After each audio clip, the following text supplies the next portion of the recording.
എന്ത് അർത്ഥത്തിൽ അല്ലെങ്കിൽ എന്ത് രേഖയിൽ എന്ത് തെളിവിലാണ് പറയണത്? വെറുതെ ആരെങ്കിലുമൊക്കെ സോഷ്യൽ മീഡിയയിൽ വിവരമില്ലാത്ത വിദ്യാഭ്യാസമില്ലാത്ത കൾച്ചറൽസ് ഫെലോസ് എന്തെങ്കിലുമൊക്കെ വിളിച്ച് പറഞ്ഞിട്ട് അതിന് പിന്താങ്ങാൻ കുറേ ആൾക്കാർ അവൻ ബബ്ബ ദിലീപേട്ടനുണ്ട്, ലാലേട്ടനുണ്ട്, ഒരുപാട് ഗൂഗിൾ മൊബൈലിൻ്റെ പ്രൊഡക്ഷൻ, ഒരുപാട് നാളത്തെ പ്രതീക്ഷ, ഒരുപാട് എഫേർട്ട്. സോ വെയിറ്റിംഗ് ആണ്. സോ 2.5 മണിക്കൂറിൽ നമുക്ക് അറിയാൻ പറ്റും പടം ഹിറ്റാണോ ഫ്ലോപ്പാണ്. എന്തായാലും സൂപ്പർ ഹിറ്റ് ആവട്ടെ പ്രതീക്ഷിക്കുന്നു. അല്ല പടം കാണാൻ വേണ്ടി വന്നേക്കാം. അതായത് ലാലേട്ടൻ്റെ ക്യാരക്ടറായാലും ദിലീപിൻ്റെ ക്യാരക്ടറായാലും രണ്ടുപേരും അഡ്വർടൈസ് ചെയ്താൽ മതി. ഒബ്വിയസ്ലി ലാലേട്ടൻ കൂടി ഉള്ളതെന്ന് പറയുമ്പോൾ പടത്തിന് ഹൈപ്പ് ഉണ്ട്, ആ ഒരു എക്സ്പെക്ടേഷൻ കൂടുതലാണ്. ആൻഡ് പാട്ട് പ്ലസ് ഓക്കെ. So waiting. പ്രതീക്ഷയോടെ തന്നെയാണ്. നല്ലൊരു പടമായിരിക്കും, നല്ലൊരു വിജയമായിരിക്കും. ജനപ്രിയ നായകൻ്റെ പുതിയൊരു മാസ് തുടക്കം തന്നെയായിരിക്കും. ഇപ്പോൾ 1-2 പേര് കമൻറ്റ് പറയുകയുണ്ടായി, ബഹിഷ്കരിക്കണം എന്നൊക്കെ പറഞ്ഞിട്ടിട്ട്. അപ്പോൾ അത് കേട്ടപ്പോൾ ശരിക്കും സങ്കടം തോന്നി. ഇവരെന്തറിഞ്ഞിട്ടാണ് ബഹിഷ്കരിക്കാൻ പറയുന്നത്? എത്രയോ ആയിരങ്ങൾ ആളുകളുടെ കുടുംബം ഒരു സിനിമ എന്ന് പറയുന്നത് ഏതെങ്കിലും ഒരു പ്രൊഡ്യൂസർ അത് ചെയ്യുമ്പോൾ തന്നെ ഒത്തിരി കുടുംബങ്ങൾ അതിലൂടെ ജീവിച്ചു പോകാം. ഒരുപാട് പേര് അധ്വാനത്തിൻ്റെ ഫലമാണ് ഒരു സിനിമ എന്ന് പറയുന്നത്. അപ്പോൾ ഇങ്ങനെ ഒരു സംഭവം ഇറങ്ങി കഴിയുമ്പോൾ പൊതുവേ നമ്മുടെ മലയാളം സിനിമ മീഡിയ എന്ന് പറയുന്നത് വളരെ ചെറിയൊരു ലോകമാണ്. മറ്റേ നമ്മളിപ്പോൾ സൗത്ത് ഇന്ത്യൻ്റെ തെലുങ്കോ അല്ലെങ്കിൽ തമിഴൊക്കെ ഉദ്ദേശിച്ച് നോക്കിക്കഴിഞ്ഞാൽ മലയാളം വളരെ ചെറിയൊരു സിനിമാ ലോകം മാത്രമാണ്. അവിടെ ഇങ്ങനെയുള്ളൊരു വലിയ സിനിമകൾ ഉണ്ടാവുക എന്ന് പറയാൻ തന്നെ ഭാഗ്യം ചെയ്യണം നമ്മൾക്ക്. അത് പലപ്പോഴും മാത്രം സംഭവിക്കുന്ന ഒരു കാര്യങ്ങളാണ്. അപ്പോൾ ഇതിൽ മോഹൻലാലുണ്ട്, ദിലീപുണ്ട്, പ്രധാനപ്പെട്ട ഒട്ടനവധി വലിയ നടന്മാർ ഒത്തിരി പേരുണ്ട്. മാത്രമല്ല വലിയൊരു വലിയൊരു സംഭവം ആയിട്ട് വരുന്നൊരു പടമാണിത്. അപ്പോൾ ഇതിനെയൊക്കെ ബഹിഷ്കരിക്കുക എന്ന് പറയുന്നത് എന്ത് അടിസ്ഥാനത്തിൽ, എന്ത് അർത്ഥത്തിൽ, അല്ലെങ്കിൽ എന്ത് രേഖയിൽ എന്ത് തെളിവിലാണ് പറയണത്?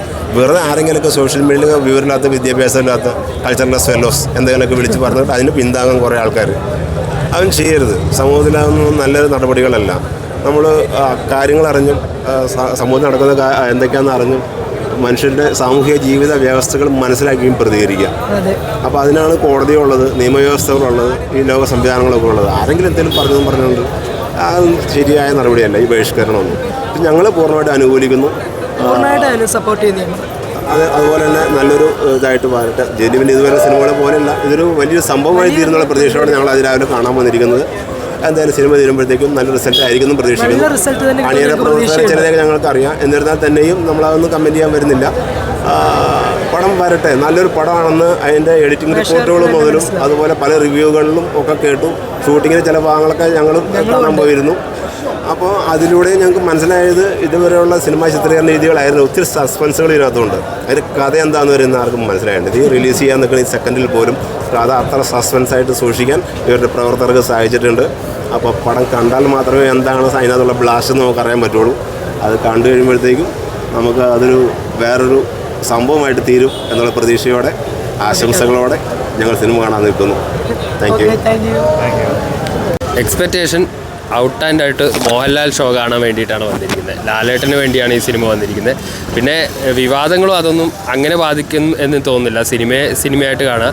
കാരണം വിവാദങ്ങൾ ഉണ്ടായിട്ടോ അങ്ങനെ പ്രശ്നങ്ങൾ ഉണ്ടായിട്ടോ ഒന്നുമല്ല ദിലീപ് ചിത്രങ്ങൾ പരാജയപ്പെട്ടത്. ആ സ്റ്റോറി സെലക്ഷൻ്റെ പാളിച്ചുകൊണ്ട് തന്നെയാണ്. അപ്പം നല്ല സ്റ്റോറി സെലക്ട് ചെയ്ത് അതിൽ അഭിനയിച്ചാൽ ഏത് നടൻ്റെ പടവും ഹിറ്റാവും. പക്ഷേ ഈ പടത്തിന് സാധാരണ ദിലീപ് ചിത്രങ്ങളെക്കാട്ടൊരു ഹൈപ്പ് വന്നത് എന്തുകൊണ്ട് ആര് ഇല്ലെങ്കിൽ ലാലേട്ടൻ്റെ ഒരു പ്രസൻസ് തന്നെയാണ്. ഈ ഒരു ബുക്കിംഗ് ഇങ്ങനെ ചാർട്ടിൽ കുതിച്ചേറാനും റിയൽ OG മോഹൻലാൽ എന്നുള്ള ആ ഒരു പ്രസൻസ് തന്നെയാണ്. അവർ ഗോകുൽ അത് മാർക്കറ്റ് ചെയ്ത രീതിയും അങ്ങനെ തന്നെയാണ്. ലാലേട്ടനെ മുൻനിർത്തിയാണ് ചെയ്തത്. പിന്നെ ലാലേട്ടൻ്റെ ഒരു കമ്മിറ്റ്മെൻറ്റ് എന്നുള്ള രീതിയിൽ ചെയ്തതായിട്ടാണ് തോന്നുന്നത്. കാരണം എമ്പുരാൻ ഒരു പ്രശ്നത്തിൽ വന്ന് നിൽക്കുന്ന സമയത്ത് ഈ ഗോകുലം ഫിലിംസാണ് അതിനെ ഹെൽപ്പ് ചെയ്തിട്ട് അത് ഇത്രയും വലിയ ഒരു ഹിറ്റിലേക്ക് അതിനെ മാറ്റിയത്.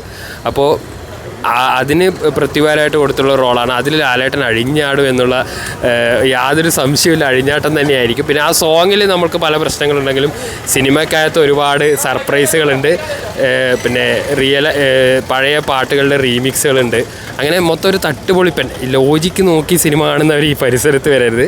ഇത് കംപ്ലീറ്റ്ലി നമ്മൾ തെലുങ്ക് സിനിമയിലൊക്കെ കാണുന്ന പോലെ ഒരു out and out entertainer, colourful entertainer, ആ ഒരു പ്രതീക്ഷ വെച്ചിട്ട് തന്നെയാണ് പറയുന്നത്. ഈ പദത്തിൽ നമ്മൾ ലോജിക്കോ അതിൻ്റെ ഫ്ലോ തപ്പാൻ എന്തായാലും അത്ര സീരിയസ് ആയിട്ട് കാണേണ്ട ഒരു സിനിമയല്ല. വളരെ ഫണ്ണായിട്ട് കാണേണ്ട ഒരു സിനിമയാണ്. പിന്നെ തിയേറ്ററിൽ ഈ ഒരു ബുക്കിംഗ് ചാർട്ടിൽ കയറുമ്പോൾ തന്നെ നമുക്കറിയാം എത്രത്തോളം ഈഗർലി വെയിറ്റിംഗ് ആണ്. അപ്പോൾ ക്രിസ്മസ് തൂക്കാനുള്ള എല്ലാ സാധനങ്ങളും ഈ സിനിമയിലുണ്ടെന്ന് വിചാരിക്കുന്നുണ്ട്. പിന്നെ അതുപോലെ ദിലീപിനെ പോലെ തന്നെ ഗോപി സുന്ദറിൻ്റെ ബാക്ക്ഗ്രൗണ്ട് മ്യൂസിക്കാണ്. കുറച്ച് നാൾക്ക് ശേഷമാണ് ഗോപി സുന്ദർ ഒരു വലിയ പടത്തിലേക്ക് വരുന്നത്. അപ്പോൾ അതിൻ്റെ ഒരു ബാക്ക്ഗ്രൗണ്ട് സ്കോർ എങ്ങനെ സ്ക്രീനിലേക്ക് വരും അങ്ങനെയുള്ളൊരു ആവേശത്തിലാണ് എല്ലാ മോഹൻലാൽ ഫാൻസിനെ പോലെ ഞാനും കാത്തിരിക്കുകയാണ് റിയൽ OGയെ സ്ക്രീനിൽ കാണാൻ വേണ്ടി.